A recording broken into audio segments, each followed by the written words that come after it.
안녕하세요. 이번 저널 미팅을 맡은 전자정보공학과 석박통합과정 김하연입니다. 그러면 지금부터 제가 준비한 저널 미팅 내용을 발표하도록 하겠습니다. 제가 준비한 논문의 제목은 Deep Learning Based Multi-Level Classification of Alzheimer's Disease Using Non-Invasive Functional Near-Infrared Spectroscopy입니다.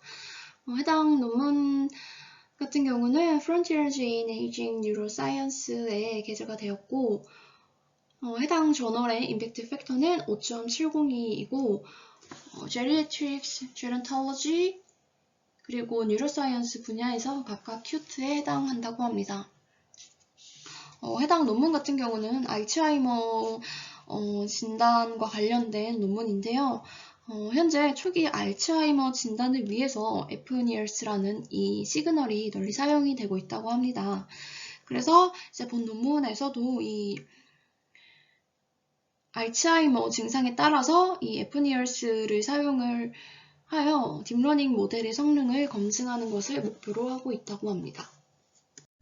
본 연구에서는 실험에 참여한 피험자를 총 4개의 그룹으로 구성을 하였는데요. 첫 번째 그룹 같은 경우는 이제 53명의 피험자로 구성된 건강한 피험자인 HC 그룹이고, 나머지 3개의 그룹은 이제 알츠하이머 정도에 따라서 그룹을 각각 나눴다고 합니다. 그래서 첫 번째 알츠하이머 증상인 AD 그룹 같은 경우는 총 28명의 피험자로 구성이 되어 있고, 해당 그룹 같은 경우는 인지적으로 정상적인 상태를 나타내고 있지만 어떤 알츠하이머적인 증상으로 봤을 때는 양성 반응이 나타났다고 합니다.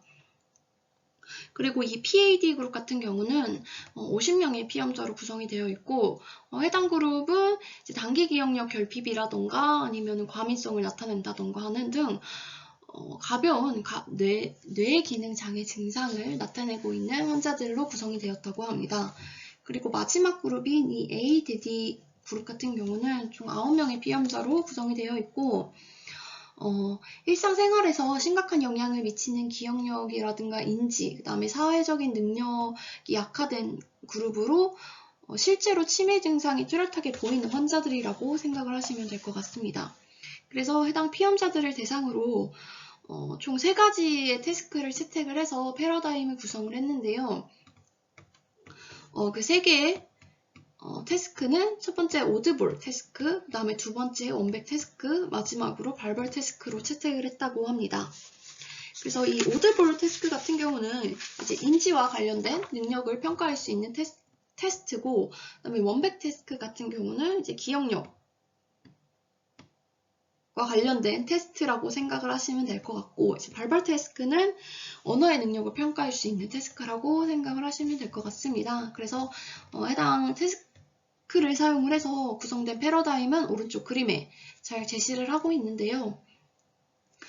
이걸 좀 자세하게 설명을 드리면, 먼저 이제 실험이 시작이 되면 총 60초 동안의 레스트 상태를 유지할 수 있게 했다고 합니다.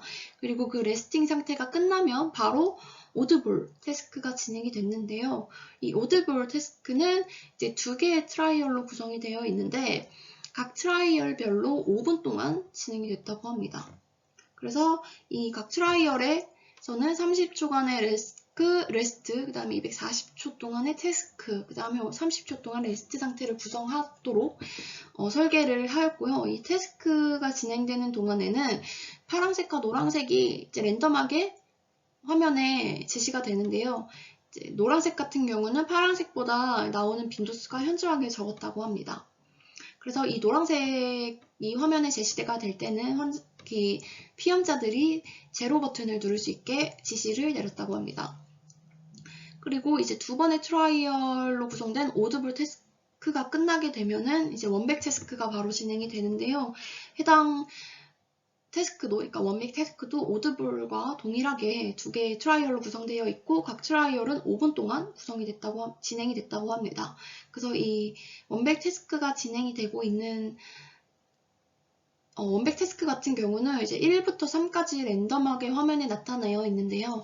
현재 화면에 나타나고 있는 숫자를 기준으로 이전 숫자와 동일한지 아닌지를 이제 테스트를 진행을 했다고 합니다. 그래서 이 원백 태스크 같은 경우는 실제로 이제 구글에 n백 태스크라고 검색을 하시게 되면은 저희가 그거를 직접 이제 게임처럼 한번 테스트를 할 수 있게 뭔가 어떤 사이트에서 제시를 하고 있더라고요. 그래서 실제로 해봤는데 이거를 궁금하신 분들은 실제로 이제 검색을 하셔갖고 그 태스크를 진행을 하시게 되면 이 원백 태스크가 어떤 건지 이해하는데 훨씬 더 많은 도움이 되실 것 같습니다. 어쨌거나 이제 이 실험에서 원백 태스크가 끝나게 되면 이제 바로 발벌 태스크가 진행이 되는데요. 해당 태스크 같은 경우는 총 7분 동안 진행이 되고 있고 두 개의 발벌 태스크 종류가 번갈아 가면서 진행이 됐는데요. 먼저 이 태스크 P 같은 경우는 어떤 음조를 먼저 제시를 하고 30초 동안에 그 음조로 시작하는 단어들을 피험자가 말로 얘기를 하게 하는 거고요. 그러니까 쉽게 예를 들면 T라는 알파벳을 화면에 제시를 하게 되면 이 피험자는 T로 시작되는 단어들을 30초 동안 얘기를 하는 거죠. 예를 들어 뭐 트리도 있을 수가 있고 뭐 여기 나타나는 트라이얼 이런 것들도 있고요. 어쨌거나 이렇게 체크가 30초 동안에 이제 피험자가 얘기를 하고 나면 그 다음 30초 동안은 레스트 상태를 유지하게 하고 그 다음에 태스크는 이제 어떤 단어를 얘기를 하는 거죠. 그러니까 어떤 단어냐면 뭐 카테고리적인 거를 나타낼 수 있는 단어인 거죠. 예를 들어 뭐 애니멀이라고 단어가 화면에 제시가 되면 이제 피험자들은 이 애니멀과 관련된 단어들을 30초 동안에 계속 얘기할 수 있게 하는 거죠. 뭐 판다도 될 수 있고 뭐 라이언도 될 수 있고 래빗도 될 수 있고 하는 거죠.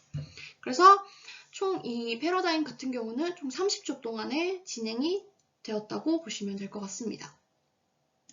그래서 실험이 진행되는 동안 이 Fnews 데이터가 측정이 되었는데요.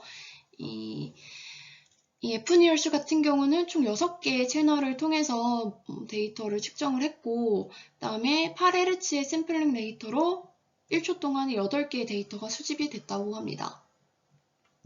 그리고 이제 그 큰 스파이크를 보이는 거는 유관 검사를 통해서 제거를 했고, 그 다음에 추가적으로 그다음에 아티팩터를 조금 더 제거하기 위해서 0.5Hz의 로우 패스 필터링을 적용을 했다고 합니다. 그리고 수집된 이 Fnews 데이터 같은 경우는 이제 modified 된 비어림부트 법칙에 따라서 옥시헤모글로빈과 디옥시헤모글로빈으로 이제 계산을 했다고 합니다.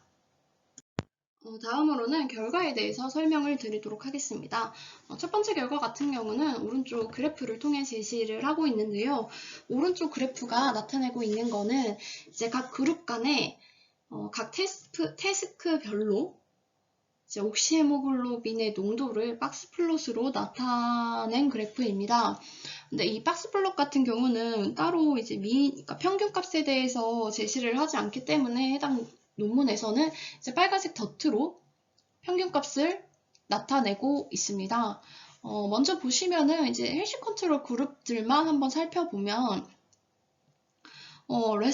레스팅 상태일 때의 옥시헤모글로빈 농도가 그 다음에 오드볼, 그 다음에 원백 태스크, 발발 태스크 모두 0보다 다 높게 나타내는 것을 확인할 수 있게 됩니다.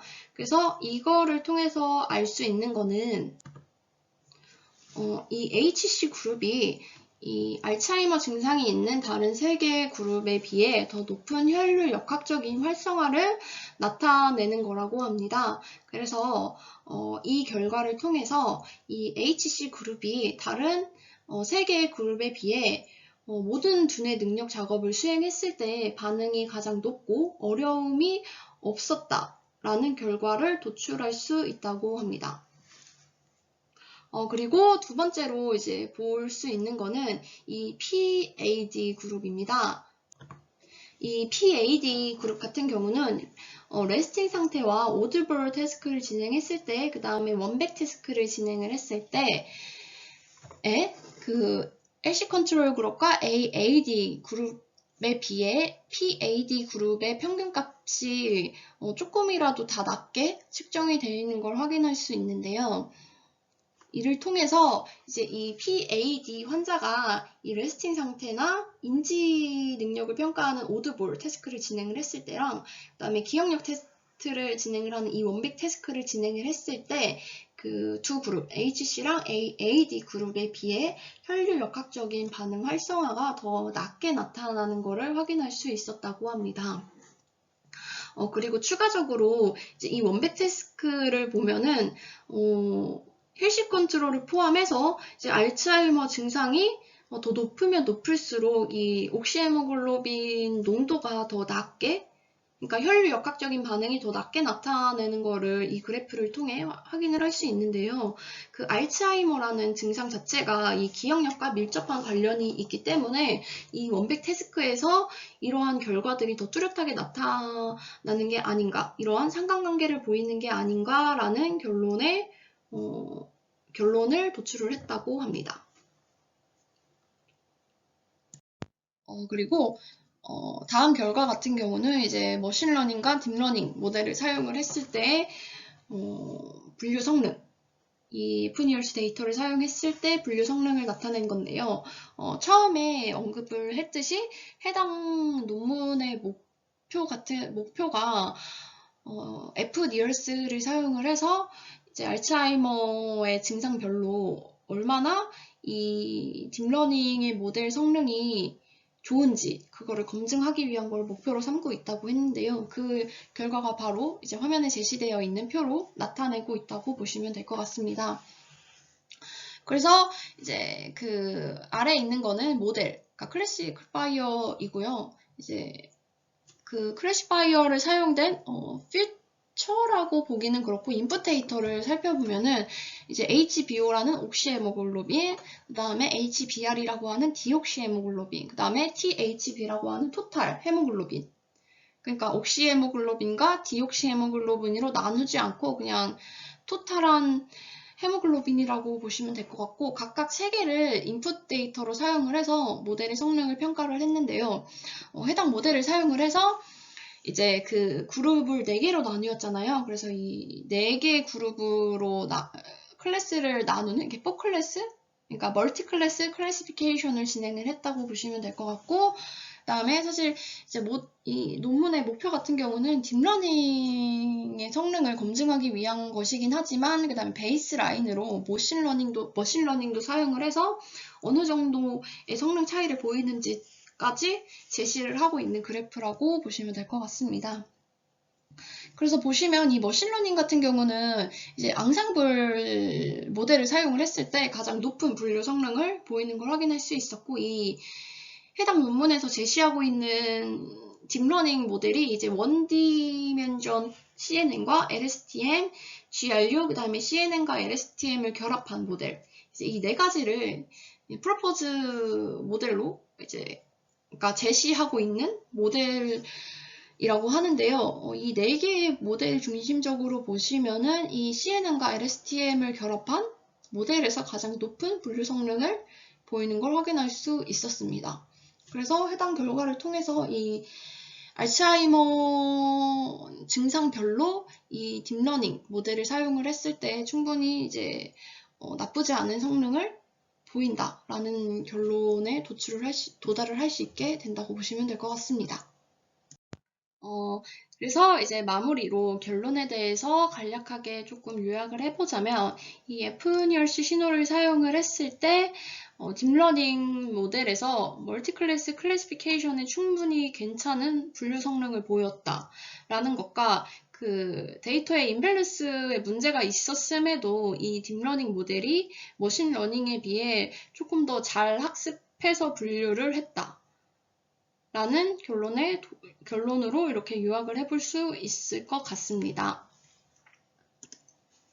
그리고 추가적으로 조금 이 논문에 대해서 아쉬웠던 점이라고 하면, 사실 제가 이 논문을 찾아보게 된 계기는 제가 지금 진행하고 있는 이제 니얼스 연구에서 이런 인풋 데이터를 어떻게 잘 이제 형성을 할 것인가라는 게 지금 이제 고민을 하고 있는 단계여서 그러니까 인풋 데이터의 형태를 조금 조사해 보다가 찾게 된 논문이긴 한데, 사실 인풋 데이터에 대한 설명이 디테일하게 되어 있지 않아서 조금 아쉽기는 했지만, 그래도 이 알츠하이머 진단에 있어서 뭔가 여러 가지 태스크를 조금 결합해서 이렇게 패러다임을 설정했다는 건 조금 나름 신선하고 흥미로웠었던 점이었던 것 같습니다. 그럼 이것으로 저의 발표는 마치도록 하겠습니다. 지금까지 바쁘신 와중에도 들어주셔서 감사합니다.